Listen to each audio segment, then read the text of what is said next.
오늘 우리가 은혜 받을 말씀은 요한복음 13장 12절에서 15절 말씀입니다. 그들의 발을 씻으신 후에 옷을 입으시고 다시 앉아 그들에게 이르시되 내가 너희에게 행한 것을 너희가 아느냐? 너희가 나를 선생이라 또는 주라 하니 너희 말이 옳도다. 내가 그러하다. 내가 주와 또는 선생이 되어 너희 발을 씻었으니 너희도 서로 발을 씻어주는 것이 옳으니라. 내가 너희에게 행한 것 같이 너희도 행하게 하려 하여 본을 보였노라.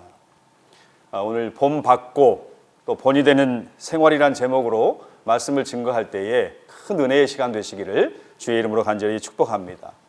여러분, 신앙생활이라고 하는 것은 한마디로 본 받고 본이 되는 생활이다라고 말할 수 있습니다. 먼저 신앙생활은 예수님을 본받는 것입니다. 사도 바울은 로마서 8장 29절에서 이렇게 말씀하셨습니다. 하나님이 미리 아신 자들을 또한 그 아들의 형상을 본받게 하기 위하여 미리 정하셨으니 이는 그로 많은 형제 중에서 맏아들이 되게 하려 하심이니라. 하나님께서 우리를 부르시고 또 구원하시고 선택한 이유가 무엇인가? 그 목적이 무엇이냐? 그 아들의 형상을 본받게 하기 위해서라고 말씀하고 있어요. 이 형상이라고 하는 말은 에이콘이라고 하는 말인데 겉모양을 포함해서 그 사람의 심성, 덕성, 인격 등을 포함하는 말입니다. 그리고 본받는다고 하는 말은 심모르포스라고 하는 말인데요. 그 사람과 똑같아지는 모양을 의미하고 있습니다. 그러니까 아들의 형상을 본받기 위하여라고 하는 말은 예수 그리스도와 똑같아지도록 하기 위하여라는 말로 바꿀 수가 있는 것이죠.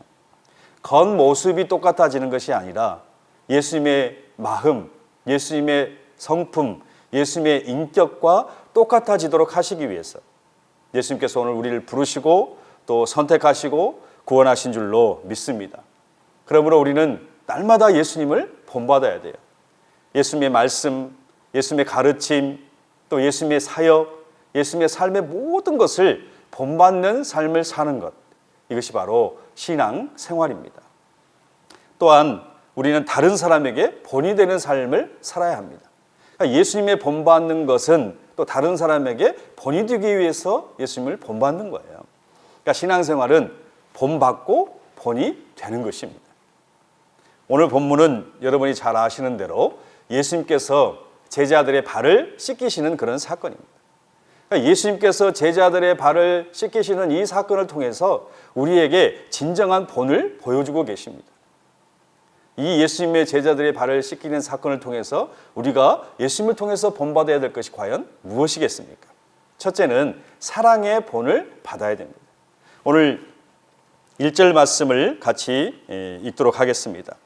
유월절 전에 예수께서 자기가 세상을 떠나 아버지께로 돌아가실 때가 이른 줄 아시고 세상에 있는 자기 사람들을 사랑하시되 끝까지 사랑하시니라. 여기에서 우리는 두 가지 단어를 좀 주목할 필요가 있어요.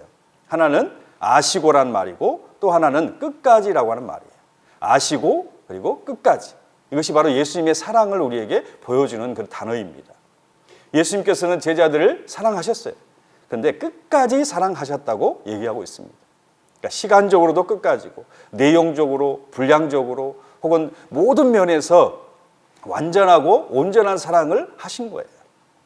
이 끝까지라고 하는 사랑을 요한복음의 다른 곳에서는 이처럼이란 말로 표현하고 있습니다. 하나님이 세상을 이처럼 사랑하사 독생자를 주셨으니 요한복음 3장 16절에 우리에게 말씀하고 있지 않습니까? 이 이처럼의 사랑, 이게 끝까지 사랑이에요. 십자가의 사랑입니다. 십자가 지기까지 사랑하시는 거예요. 인간의 모든 그런 한계를 초월한 그런 사랑, 하나님만이 하실 수 있는 그런 사랑, 4차원적인 그 사랑을 우리에게 말씀하고 있습니다. 예수님은 그 사랑으로 끝까지 제자들을 사랑하시고 우리를 사랑하신 거예요. 지금 예수님은 십자가를 눈앞에 두고 있는 상황입니다. 죽음이 있습니다. 고난이 있어요. 어떻게 보면은 제자들을 걱정하고 챙겨주고 또 염려하고 보살필 만한 어떤 그런 마음의 여유가 없는 상태라고 볼 수 있습니다. 그럼에도 불구하고 예수님은 그 모든 것을 뒤로하고 제자들을 사랑하셨습니다. 끝까지 사랑하셨습니다. 순환도, 고난도, 죽음도, 십자가도 다 뒤로 하고 끝까지 그렇게 주님은 제자들을 사랑하시고 또 염려하셨습니다. 그런데 중요한 것은 예수님께서 아무것도 모르고 사랑하신 게 아니라는 거예요. 아시고 사랑했다는 거죠. 1절에도 아시고 3절에도 아시고 그리고 11절에는 아십니다라고 선언하고 있습니다. 그럼 예수님께서 무엇을 아셨습니까? 1절과 2절에 보시면은 예수님께서 무엇을 아셨는지를 우리가 알 수가 있습니다. 1절에 예수께서 자기가 세상을 떠나 아버지께로 돌아가실 때가 이른 줄 아시고라고 말씀했어요. 그러니까 예수님께서 이제 조금 있으면 십자가를 지시고 대속의 죽음을 죽어야 한다고 하는 것을 아셨다고 하는 사실입니다. 그리고 2절에 보면은 마귀는 이미 시몬의 아들 가룟 유다의 마음속에 예수를 배반할 생각을 넣었다라고 얘기를 하고 있어요. 그러니까 예수님의 십자가와 가룟 유다 제자의 배반이 서로 대조를 이루고 있는 것입니다. 이것을 예수님은 아셨다는 거예요. 자신이 앞으로 십자가 져야 될 것을 아시고 그 와중에 제자 중에 하나인 가룟 유다가 그 바로 예수님을 배반할 것을 아셨다는 거예요. 그런데 가룟 유다뿐만 아니라 모든 제자들이 배반할 것을 예수님은 아셨습니다. 예수님이 십자가 지실 때에 제자들이 다 예수님을 버리고 도망했습니다. 수제자인 베드로는 예수님을 모른다고 3번 부인했죠. 저주하고 맹세하기까지 하면서 예수님을 부인했어요. 제자들은 그 누구도 예수님의 길을 깨닫지 못했고 또 알지도 못했고 따르지를 못했다는 것입니다. 이런 제자들의 모습이 여러분 얼마나 실망스럽고 또 한심합니까? 자신들의 주님이신 예수님은 지금 십자가를 앞두고 있습니다. 그런데 그들은 서로 누가 크냐를 자리 다툼만 그렇게 하고 있더라는 거예요. 대속의 처절한 죽음을 앞두고 있는데 제자들은 엉뚱한 것에 관심과 열정을 쏟고 있었습니다. 이 모든 걸 예수님은 아셨어요. 그럼에도 불구하고 예수님은 제자들을 사랑하시고 끝까지 사랑하셨다는 거예요.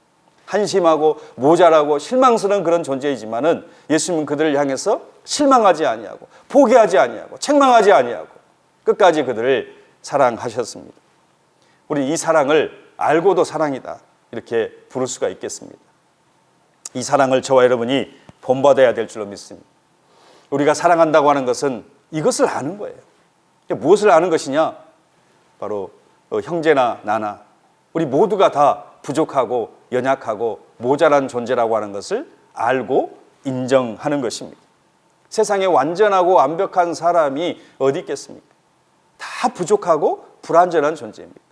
우리가 예수 그리스도를 통해서 용서받은 의인이 되었지만은 여전히 우리 안에는 죄성이 남아있어요. 옛 성품이 있습니다. 아직도 모난 부분들이 너무너무 많아요. 언제 돌변할지 모르는 그런 성품들이 우리 안에 존재하고 있습니다. 조금씩 변해가고 있고 성숙해 간다고 말은 하지만은 아직도 멀었다고 하는 것을 우리 자신은 알아야 됩니다. 우리가 이것을 알고 인정할 때 그렇게 사랑할 수 있고 또 끝까지 사랑할 수가 있는 것입니다. 우리는요 의인을 사랑하는 것이 아니라 바로 죄인을 사랑하는 것입니다. 완전하고 완벽한 사람을 사랑하는 게 아니고 부족하고 연약하지만 그 사람을 사랑하는 것입니다. 그래서 사랑이라고 하는 것은 모자라다고 또 실망스럽다고 버리거나 포기하면 그건 사랑이 아니에요. 모자라도 실망스러워도 현재의 모습은 너무나 부족하다 할지라도 그래서 사랑하는 것, 이게 예수님이 알고도 사랑이고 또한 저와 여러분이 본받아야 할 사랑인 줄로 믿습니다. 더 나아가서 이 알고도 사랑이라고 하는 것은 현재의 부족하고 모자란 모습만 보는 것이 아니고 그 안에 담겨져 있는 가능성을 보는 거예요. 현재의 모습은 모자라요. 그래도 그냥 나는 사랑하는 거예요. 알고도 사랑이니까. 그러나 더 중요한 것은 그 사람이 이 현재에 머물지 않는다는 거예요. 앞으로 변화된다는 거예요. 성숙해지는 사람으로 예수님께서 만들어 가실 것이다. 이 미래를 보면서 사랑하는 것입니다. 제자들은 부족하고 모자란 사람들이었습니다. 그러나 그들의 현재와 현실은 부족하고 모자랐지만 앞으로 사도행전 2장에 가면 그들이 성령님의 충만하심을 받고 나아가서 복음을 담대히 전하는 그런 복음의 사도들, 그 믿음의 사도가 되어집니다. 시련과 역경이 오고 핍박이 오고 고난이 왔지만은 절대로 흔들리지 않는 그런 그 믿음의 사도가 되어서 교회를 세우고 하나님 나라를 이 땅에 증거하는 그 놀라운 역사를 이루신 것을 우리가 볼 수가 있어요. 우리가 이것을 알아야 돼요. 지금 현재의 모습만 보는 게 아니고 그 사람 속에 있는 변화될 가능성, 앞으로 위대한 그 믿음의 사람이 되어질 것을 우리가 기대하면서 그 사람을 사랑하는 것입니다. 유대인의 이야기 중에 랍비의 선물이라고 하는 그런 이야기가 있습니다. 진리를 찾기 위해서 모인 젊은이들이 수동원을 시작했어요. 거기에서 말씀 훈련, 기도, 묵상, 그리고 영성을 개발하면서 믿음의 공동체를 만들어가기 시작을 했습니다. 그러다 보니까 점점 많은 이제 사람들이 모이게 되었어요. 근데 시간이 이제 몇 년이 지나면서 그들 안에 있는 약점들이 드러납니다. 거친 부분들, 모난 부분들이 드러나면서 의견 다툼이 생기고 갈등이 생기고 서로에게 막 상처를 주기 시작합니다. 그러면서 교회가, 그 공동체가 깨어지게 되었습니다. 많은 사람들이 다 떠나갔습니다. 이제 5명의 청년들만 남게 되었습니다. 마지막에 남은 5명은 어떻게 하면 우리 공동체를 다시 회복할 수 있을까? 왜 공동체가 깨질 수밖에 없었는가? 고민하기 시작했어요. 그리고 위대한 랍비를 찾아가서 조언을 구하기로 했습니다. 그 이야기를 다 들은 이 랍비는 이렇게 청년들에게 조언했습니다. 당신들 중에 한 사람이 바로 메시아입니다. 당신들 중에 한 사람이 메시아입니다. 이 말은 그 청년들에게 놀라운 선물이 되었어요. 그때부터 그들은 시각이 달라지기 시작했습니다. 얼마 전까지만 해도 약점을 보고 부족함을 보고 또 모자란 부분들을 봤습니다. 그러나 이제는 그들 속에 있는 메시아라고 하는 가능성을 보기 시작한 거예요. 새로운 가능성을 그들이 보기 시작한 것입니다. 그래서 이 사람이 과연 메시아일까? 저 사람이 과연 메시아일까? 그걸 보면서 그 새로운 변화될 가능성을 보기 시작하니까 놀라운 변화가 일어나더라는 거예요. 그래서 화해가 이루어지고 다시 사랑이 꽃피는 그런 공동체가 되어졌습니다. 그러자 떠났던 사람들이 다시 모여들기 시작했다고 하는 것이죠. 여러분, 공동체를 회복하는 힘이 어디에 있습니까? 서로의 약점을 보고 들춰내는 것이 아니라 그 사람 속에 있는 놀라운 변화될 가능성, 미래의 가능성을 보는 것입니다. 이게 공동체를 회복하는 힘이고 이게 진정한 사랑인 줄로 믿습니다. 신학자 칼 바르트는 이런 얘기를 했어요. 하나님의 사랑은 대상을 찾는 것이 아니라 대상을 창조한다. 하나님의 사랑은 대상을 찾는 것이 아니라 대상을 창조한다고 했어요. 놀라운 말 아닙니까? 하나님은 사랑받을 만한 사람을 찾는 게 아니고 그런 사람으로 하나님은 만들어 가신다는 거예요. 예수님께서 제자들을 사랑하실 때 제자들이 어떤 사랑받을 만한 조건이 있어서 사랑한 게 아니에요. 부족하고 모자라고 정말 형편없는 그런 사람들이었지만 그 사람들을 예수님께서 어떻게 해요? 사랑받을 만한 사람으로 창조하시고 또 창조하셔서 그렇게 만들어 가셨다라고 하는 사실입니다. 저와 여러분도 마찬가지예요. 우리가 사랑받을 자격이 있어서 하나님의 사랑받은 게 아닙니다. 우린 멸망받을 죄인이었습니다. 죄와 저주 아래 살고 있었던 그런 사람들이에요. 그런데 하나님께서 우리를 하나님의 은혜로 하나님의 자녀 삼아 주셨고 예수 그리스도 안에서 새로운 피조물로 만들어 주신 줄로 믿습니다. 그렇기 때문에 옆에 있는 우리가 성도들을 바라볼 때도 지금 현재 가지고 있는 부족함과 연약함을 보는 것이 아니라 주님께서 저 사람을 반드시 변화시켜 주실 것이다. 새로운 피조물로 만들어 주실 것을 믿고 알고 그렇게 기대하면서 사랑하는 것입니다. 앞으로 변화될 모습, 교회의 그런 놀라운 사역자로 그리고 복음의 일꾼으로 변화될 그 모습을 보면서 사랑하는 것인 줄로 믿습니다. 두 번째로 우리가 섬김의 본을 받아야 됩니다. 예수님 당시의 유대인들은 샌들을 신고 다녔습니다. 혹은 또 맨발로 다니기도 했어요. 그러다 보니까 집에 들어갈 때는 항상 이렇게 발을 씻어야 했습니다. 특별히 손님이 오면 종을 시켜서 손님의 발을 씻도록 했죠. 그리고 종교 규칙으로 만들어서 그것을 반드시 그렇게 하도록 했습니다. 그러니까 예수님과 제자들이 이제 최후의 만찬을 하실 때에도 그 예수님과 제자들의 발은 더러웠어요.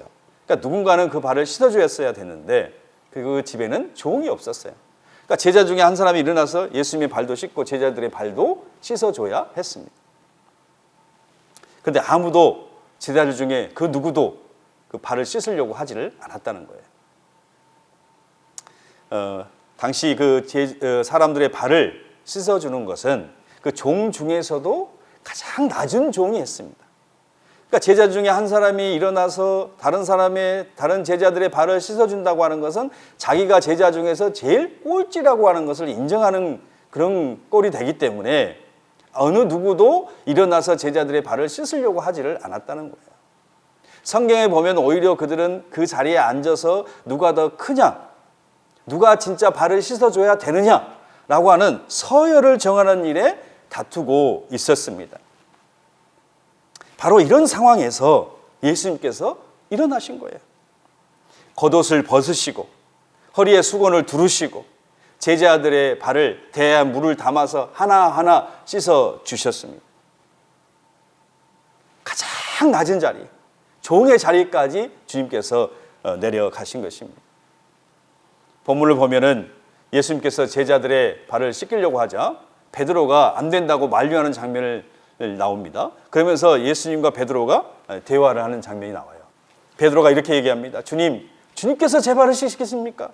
절대로 제 발을 씻길 수 없습니다. 예수님께서 말씀하시기를 내가 너를 씻지 않으면 너와 나는 상관이 없다. 그럼 주님 제 발뿐만 아니라 손과 머리도 씻어주십시오.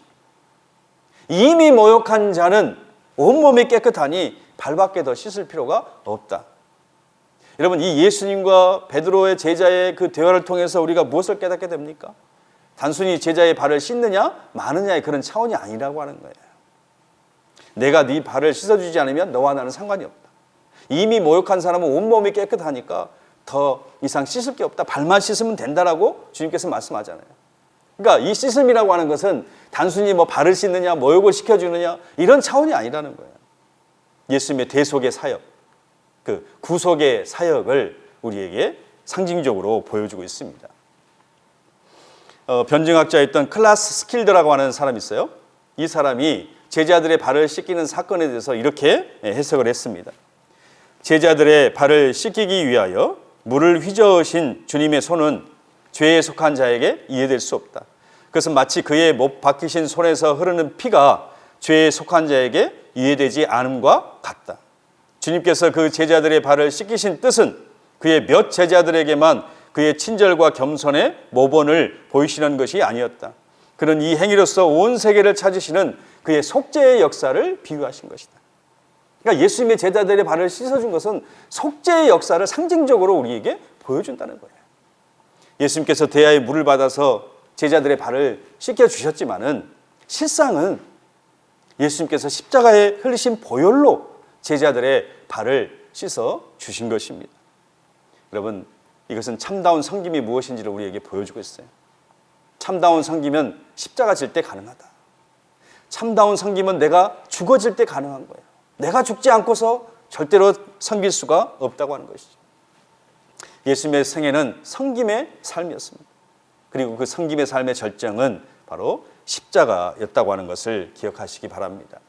이렇게 예수님께서는 자신의 몸으로 제자들을 교육하셨어요.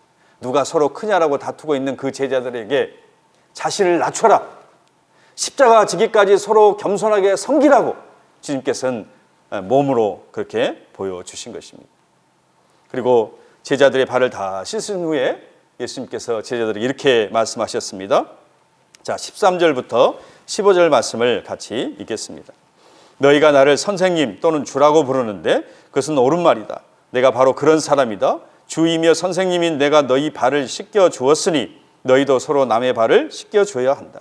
내가 너희에게 행한 대로 너희도 행하게 하기 위하여 내가 본을 보여 주었다. 여러분, 15절 말씀에 내가 너희에게 행한 대로 너희도 행하기 위하여 본을 보여 주셨다는 거예요.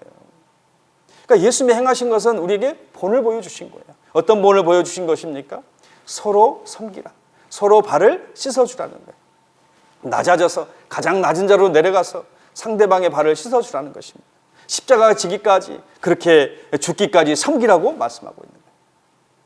이게 제자의 삶이고 이것이 오늘날 우리 그리스도인들이 본받아야 될 삶의 모습인 줄로 믿습니다. 자신을 겸손하게 낮추고 자신을 십자가에 못 박고 다른 사람을 섬기는 자가 돼야 되는 것입니다. 우리 구세군의 창립자인 윌리엄 부스가 이렇게 얘기했습니다. 내가 구원받은 것은 다른 사람을 구원하기 위함이요, 또 내가 구원받은 것은 다른 사람을 섬기기 위함이다. 여러분, 우리의 구원이 무엇이어야 됩니까? 섬기는 구원이 돼야 된다는 거예요. 우리가 구원받은 것은 다른 사람을 섬기기 위한 것입니다.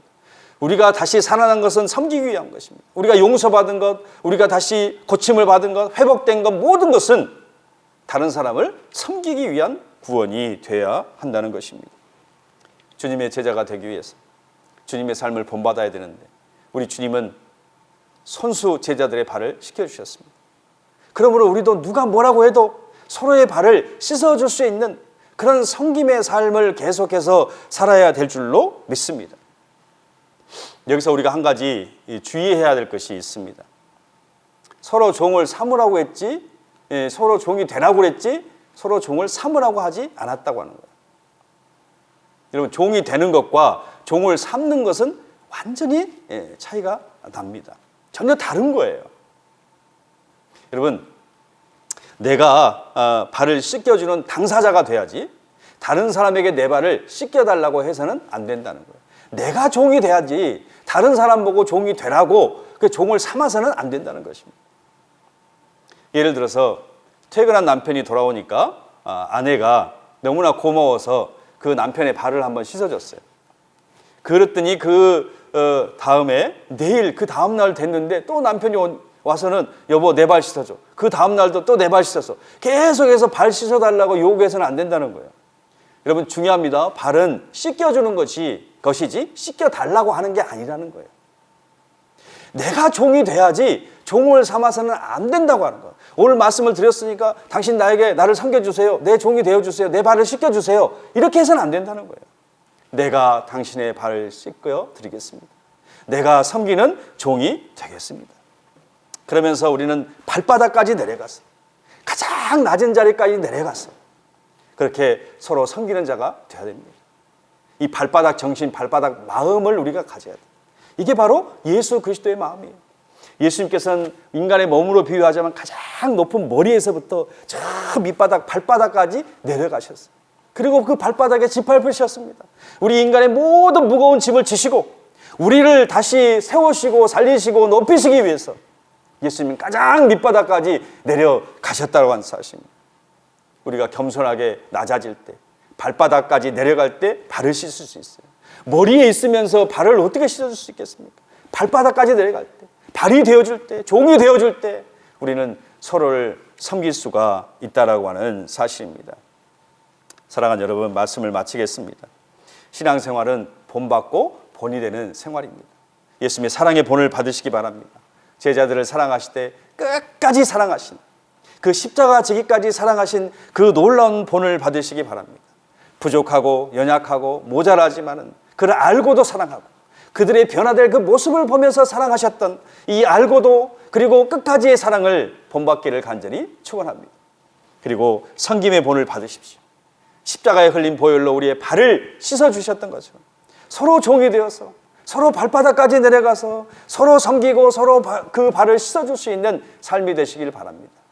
서로 종을 삼으려는 것이 아니라 진정으로 서로 종이 되어서 섬기는 귀한 삶이 되시기를 주의 이름으로 간절히 축복합니다. 아멘.